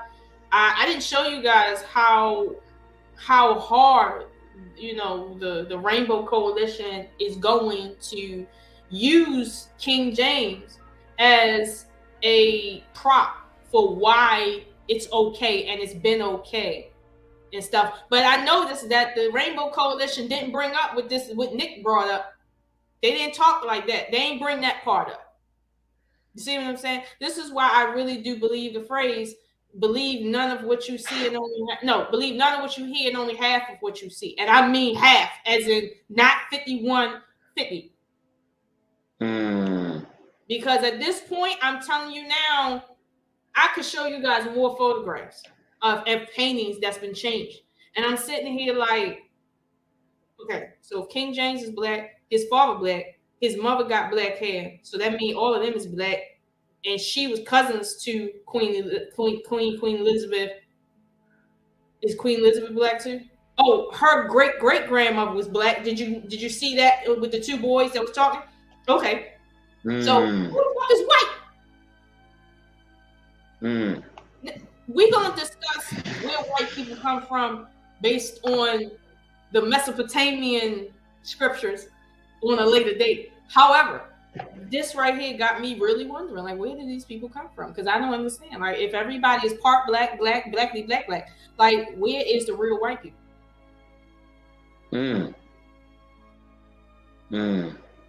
I got to the point where I was like, okay, I haven't seen enough. I really did. So, you know, that's how strange this research was for me. I got to the point where I said to myself, I've had enough. I get it. Black. I get it. But now I'm wondering, okay, I don't understand. Now, to the Hebrews point, right? Because and remember I told y'all, they the Hebrew Israelites, okay? The Arabian Nights people. They made a point early on that even in Russia, in the very early days of Russia, during Christianity, that paintings were literally always 100% painted with biblical characters, all of them being black, not one being brown, all of them being black, like charcoal black at that. This is what they understood Hebrew Israelites to be during that time. Now, you're talking about 1400s, 1300s, 900s, around that time. 900 years is a long time. However, the consensus was, at least amongst white people, that what you're talking about as far as like the Bible, as far as the Bible is concerned, right? You're talking about black people. You're not talking about white people. This happened in, you know, the Levant area where there's a lot of pigmentation out there. So this is what they understood. Now, I find it interesting that within maybe 100 years, completely somehow the entire nation changed their mind about that, and they were okay with that. Like, I don't like right now, black people have an issue, or they're becoming to have an issue with worshiping white deities, literally in white face, right? I don't understand how white people was worshiping black deities in blackface if we have an issue worshiping white deities in whiteface. Like, psychologically, that's the one thing. I heard what they said, and I get it. I get it. But I'm still wondering, like, you know, like for instance, with the Egyptian mythology, right? The Greeks took that mythology. My bad. No, you're fine. The Greeks took their mythology and painted it white because they white. They want white gods because they white. So so when the Hebrew Israelites were showing the blackface in Russia, and this is who they was praying to, that's the one thing that I had to like put a pin in that to say, okay, what the fuck? But go ahead, Rush. Yeah, I mean, just like how the Zionist Jews proclaim that they're the elect, really they're not. You know, your so-called, you know, African Americans is considered to be the elect. Deuteronomy breaks that down. Matter of fact, I had Gorilla Hebrew expound on this on my DJ channel. King. Huh? Now just shouting out DJ King. Go ahead, bro. Oh, yeah. He expound on the genealogy of the true identity of the Israelites or whatever. So this is not an uncommon thing.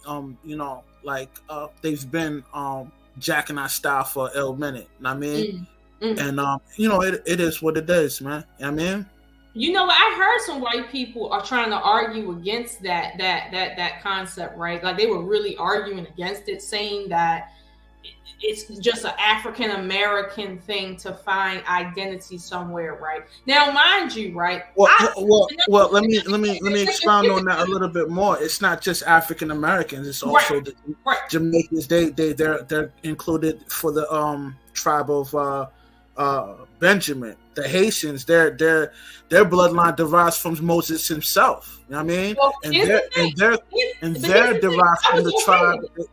They derive from the tribe of Levi. You know what I'm saying? No, I guess the thing, I don't specifically know that, right? But to the white people's point, right? What I said is this. I said, look, even if we concede the point that this is African Americans just talking, right? At the end of the day, even if African Americans are not Hebrews themselves, it's not just African Americans. But wait a minute, listen to what I'm saying. If I concede the white people's point that yes, this is some African American shit, right? They're just talking. Even with that point conceded, we can't dismiss the fact that what these African American people are talking about is in history. It's recorded. It's painted, bitch. So even if we not a part of it, y'all, the white people are not a part of that shit either. So my thing is, if they want to say this African American bullshit, fine, but you still gotta prove that y'all was Jews. How about that? Who you talking about as far as like the black Israelites? No, I'm talking the white people. If white people are saying, well, we don't want to listen to African Americans about this whole Hebrew Israelite race thing, right? Okay, cool. Don't listen to us, right? But that doesn't mean that y'all are these people either because you don't want to listen to us. That's not what that means. You still got to prove that this is you. Now, mind you, with them Ashkenazi people, come inside of these books right here with all these black people and show me where y'all at. How about that? Forget what black people are saying. Show me where you at in these books right here. Yeah, I mean, majority of them know the truth. You know what I mean? I was conversing with a rabbi. You know, the first thing he threw in my face is like, "Yeah, y'all niggas never had no land anyway." You know what I mean? So they're he said, "Y'all niggas." Well, I'm just paraphrasing. He didn't actually say that, but I'm just paraphrasing. Yeah, but he was, you know what I mean? He pretty much said it in a nice way, like, yeah, y'all niggas never had no land anyway, you know what I mean? So who cares if you're the true elect, you know what I mean? In that sense. But yeah, a lot of them know the truth, man. They're just like, they know who you, majority of these Zionist Jews know who you really are. Y'all just don't know, you know what I mean? How special you are, you know what I mean? But yeah, man, you know, I'm not surprised. You know what I mean?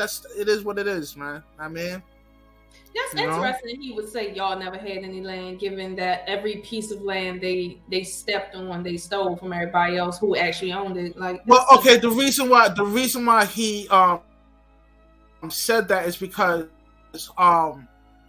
I don't know if you ever heard of King Solomon, but King Solomon has his kingdom. The northern kingdom had the indigenous people. The southern region had the tribe of Levi, tribe of Judah, etc. Right? When the Assyrians came in, they took over, and a lot of us had to flee to, you know, Italy, West Africa, all of that. You know what I mean?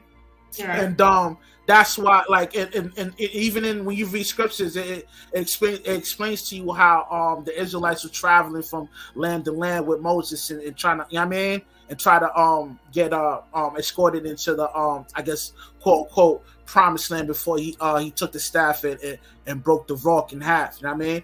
But you know, that's, you know what I mean, different subject matter. But that's why he said what he said to me. You know what I mean? Because he know the truth, nigga. These niggas know the truth, man. You know what I mean? They know who you really are, man. You know what I mean? Here's the thing, I'm not saying in their defense, right? But to be clear about my position, right? Sometimes, and I know you might have heard me do this before, right? Sometimes when somebody says something, right, I won't disagree with them. I'll actually agree with them. No, even if what they're saying sounds stupid as fuck, I'll agree with them, but I'll dive head first into the stupid shit. And I'll legitimize the stupid shit and ask basic questions and just to break it down. Like they'll say, well, you know, you people didn't own any land. Okay, fine. We didn't own any land. So how did y'all get y'all land? Because we didn't own it. How did y'all get y'all? Who did you pay for it? Like, because we didn't have any land. Like, I will sit and do the we don't have no land shit from here to next week with their asses, since they want to say that shit. But this is what I'm talking about. I'll concede points just to show them how stupid they are. I will literally concede their point and still be like, so are we still gonna sit here and act like y'all a part of this story either? Like, because here's the thing: what land did you own if you're trying to write yourself into history that you're not in? Like, here's the thing: fuck what land you own. Where did y'all come from? Right. I mean, we all know how they get down. I mean, they come through, they rape and pillage, and they take over different locations. That's how they've been operating since day one. But you know, man, it's this shit's crazy, man. You know, the more you dig looking for the truth, man, it's another rabbit hole you're gonna bump into, you know. Yeah, that's why it's matter important to do your own research and learn for yourself. You can't really take information from other people from face value off rip. You know what I mean? Right. And trust me, I did that. Like I said, I did that to the point I was okay with just giving them the point that, okay, well, all these people are white. King James is white. Jesus is white. Everybody white. I just took the word for it. I just did it. And then I'm sitting here like, oh, y'all seen me coming with this bullshit. Okay, I see what you like y'all lied, stupidly lied. Like, damn, this is crazy. But I bet you back in the day, they didn't anticipate the internet, where the average person, the average Joe, you know, lay person can just and then get into a library and then read all these documents and put it together and put images together and all that. Like, yeah, that book that kid was sharing with that classroom. That's a rare book to find. Like, you can't go to a library and find it like that. Like, you gotta dig. You know what I mean? And back then, that's the only way you could get that kind of information is going to the library. You know what I mean? But thank goodness for this information era that we live in. Like, yo, you could just look on your palm of your hand on your phone, and you can find any type of information you want. You know what I mean? I'm glad they showed it though, since that's what you like. As far as like what you were saying, I'm glad they showed it because they showed you what the book was, so you know it's a real book. And yo, that book is worth $10,000. You can't just get that book anywhere. Yeah, that probably belonged to their the little organization they're part of. Right. They lead a what's the word I'm looking for? Like I don't want to use the word professor, but you know they're elder. You know what I mean? Because the elders be having access to things like that, and they allow the people that's under them to go out in the street and disperse this kind of information. You know what I mean? Right. Now, here's the only other thing, right? Hold on. Let me get Queen in here. Salute the Queen. Queen, are you there? I'm here. What's up, Nami? How y'all doing, son? Word boy. How y'all doing? Yo, I'm here, yo. Yeah. Now I mean, son, what's up? Word. What's up? Right, Queen, what do you have to add to the conversation? No, I'm just soaking it all in, baby, like the sun rays. Wait, did you see it from the beginning? No, but I'm gonna watch the replay because I'm doing a long shift. But she's not doing that long shift. You gotta see it from the beginning, Queen. Baby gotta make this paper though, yo. Green don't grow on trees, baby. I hear that shit. I'm a little delirious. I'm sorry. But when I heard watch it from the beginning. I sure will. When I heard the topic, I was intrigued. Lola, your mind is a terrible place to enter to unless you're ready for it. I'm just going to say that. You and Mr. Best, y'all are the Black Files. That's it. That's all I'm going to say. But, you know, I'm just listening. I think it's cool. I think people don't do their due diligence in researching stuff because, you know, the information's there, but it's like anything. You can't just wait and expect someone to hand it to you because they're not. Why would they? Why would they hand it to us? You know? Right. But we got to do our due diligence to educate ourselves. To the defense of some ignorant people, like Russ said, that book that we seen, if you watch this from the beginning, the book that was shown, right? Like he said, that book cost over $9,000-$10,000 by itself. Now, most people don't have access to that book. So when you get someone like these fellas right here, that's showing you pages, because they did read from the book, but they were showing pages from the book. It's like, it's a blessing to even be able to know, okay, this is one rare book that you may not ever see, but at least, you know this book exists and you know what's in it because they showed pictures of what's in it. Therefore, we understand that prior to the 15th century, what was going on, because right now the consensus is Europe is a white people's like land and white people owned it and white people was on it, and it was a few black people that came there like Hannibal, but it's not really a black place. Meanwhile, just about all of the Vikings were black. Just about all of the monarchs were black. Just about all the regular people were at least 50% black. It's to the point where now it's like, okay, even the white people probably are black. Like, you know, I'm just saying, because like we didn't get into the historical like Neolithic type of history behind Europe. We did. I briefly mentioned that the first Europeans, according to on human record, they say coming into Europe were black Africanoid type of people. That's what they got on record. Okay. However, there's the question now becomes, so where did white people come from? Because right now, I don't know, Mary Queen of Scots, everybody from Spain, everybody from Rome, everybody from Italy, everybody from the Middle East is black. So it's like, where's white people at? They came from space. They came from Pluto. Listen, I know we playing, but I'm gonna be honest with you. That's a more plausible story than what the fuck we did from the beginning of this stream. That's a more plausible place. Hey, it came from somewhere. A ribbon in the sky for our love. That's not for our love. That's where they came from. They must have, because they didn't come from Asia. They didn't come from Africa. They didn't come from the Americas. They didn't. Where is these people? That's why I asked Rush about what he thought about it, because it's like at the end of the day, these books and stuff is showing you that if these white people are attesting that everybody in the Bible is black, all of their monarchs are black. The question now kind of becomes, I mean, some would say,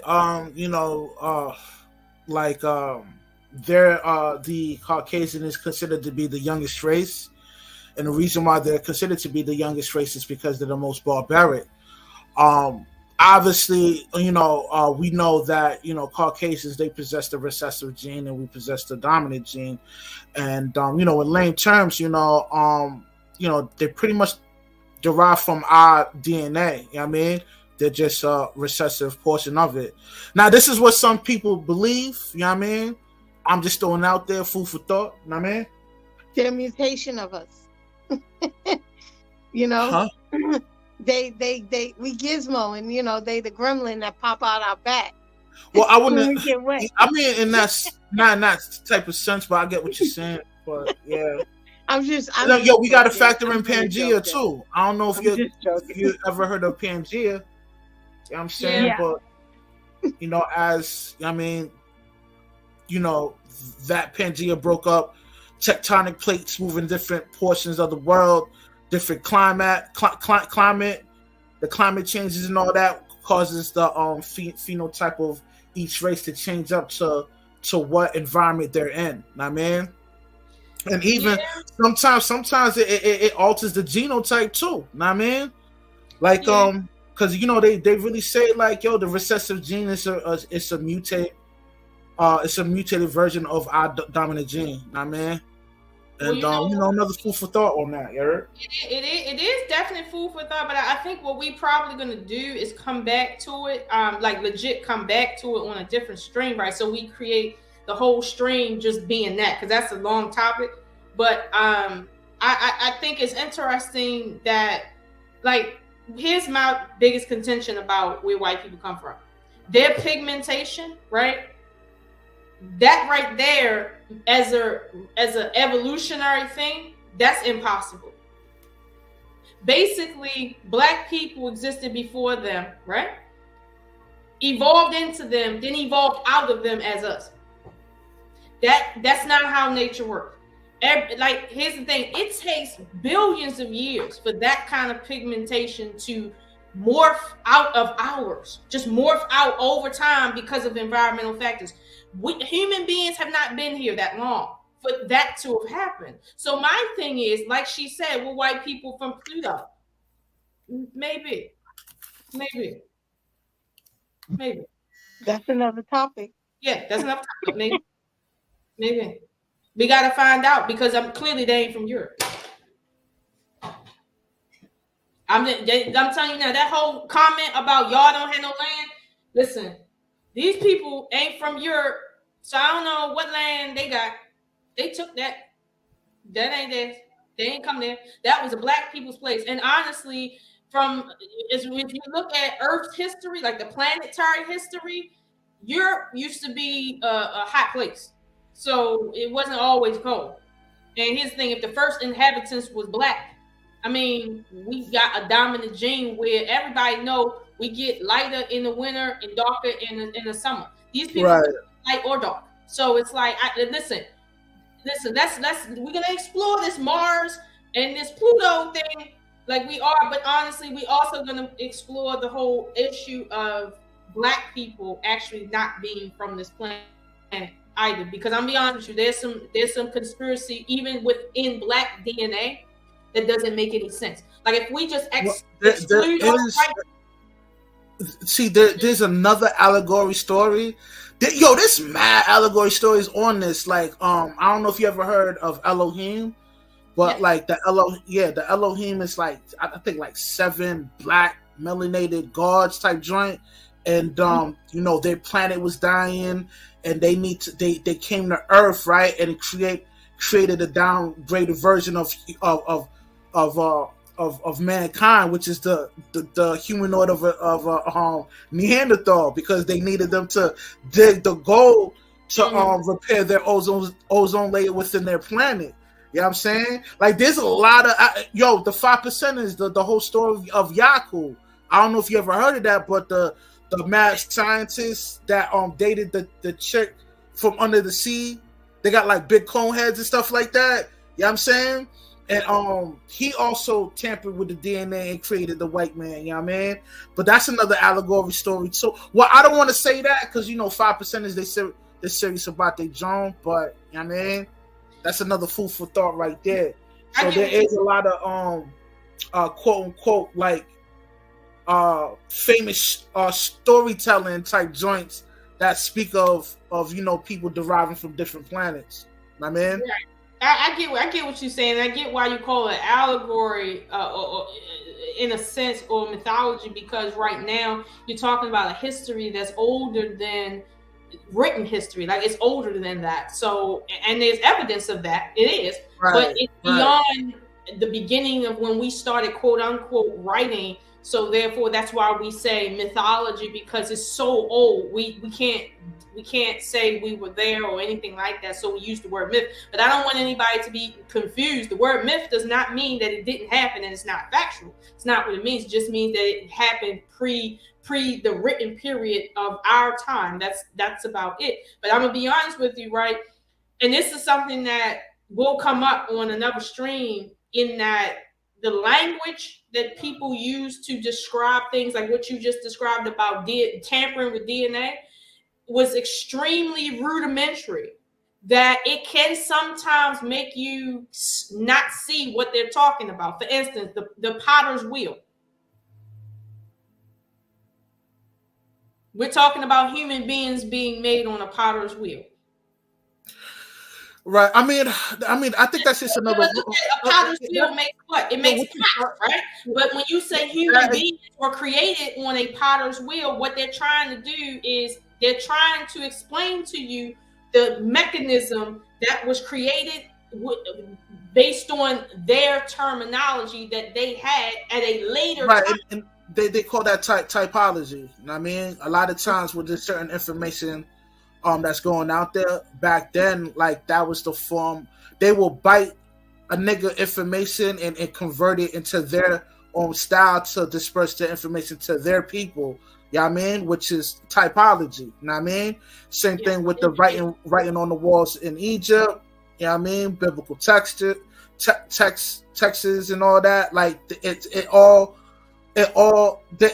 people would share information and people would share information and bite from each other just to explain what they want what they want their people to know. You know what I mean? I think that it is that, but I also think that too it can be just simply the language barrier, because again, have you ever seen that little that contraption we make when we separate DNA from different substance, that little thing that spins really, really hard? Right. Yeah. What about it? Right. That's how they do artificial insemination. You have to use that mechanism to do it. So for instance, inside of the ancient Egyptian writings, when it talks about Khnum and the potter's wheel, right? That Khnum and it's talking about the creator that created mankind on a potter's wheel. The potter's wheel is representative of a contraption that spins, and they create mankind out with it, not out of it, but with it. So it's like we're talking about a culture that is trying to explain exotic things with very basic like information. So when they take, for instance, when the Greeks took the information from the Egyptians, they don't understand what the Egyptians were trying to say. So then they take that information and then convert it into their language. Now it has a different meaning. And if you know in English, and that's a mutt language, the slightest alteration of a word can change the whole meaning of a sentence. The slightest alteration of a word. Right. So I mean, and this is a mutt language. So I'm just saying, this is what it is. I mean, yeah. I mean, we all can agree that the Egyptians were definitely advanced. I mean, they had the Baghdad battery, the writing on the walls with the feather and the weighing scale, which is a representation of aura, and they actually knew about ECC, electrical cardio current. They knew that there was an electrical cardio current that comes within our body and conjure up a certain aura around us. And they knew what an aura was. You know what I mean? And that's the best way they could describe that aura. You know what I mean? Mm-hmm. And I mean, that just lets you know how advanced they were. You know what I mean? Right. But here's, even with the Egyptians, it's a mystery or an enigma, because it's so much around questions that are still unanswered with the Egyptians because of how advanced they were compared to everyone else around. But there are texts, and we call them mythological texts, that say the reason why they were so advanced in comparison to other people that they were around was because they were given this information from right. Okay. Well, let me just say this. There's a god that they worship named Anu, right? Which is the sky god, right? The word Anu derives from the word Anunnaki. You know what I mean? Anunnaki means the royal bloodline. The race of Anunnaki is the sons of gods copulating with the daughters of men, and they you know what I mean? And you know what I mean? You can figure out the rest. You know what I mean? They bore children called the Nephilim. You know what I'm saying? So name terms, man, they got their information from the fallen angels. You know what I mean? Yeah, but you know what? I'll be honest with you, and this is probably a different strain. And see, Mr. Best, we gotta write this down too. That is something that I wanted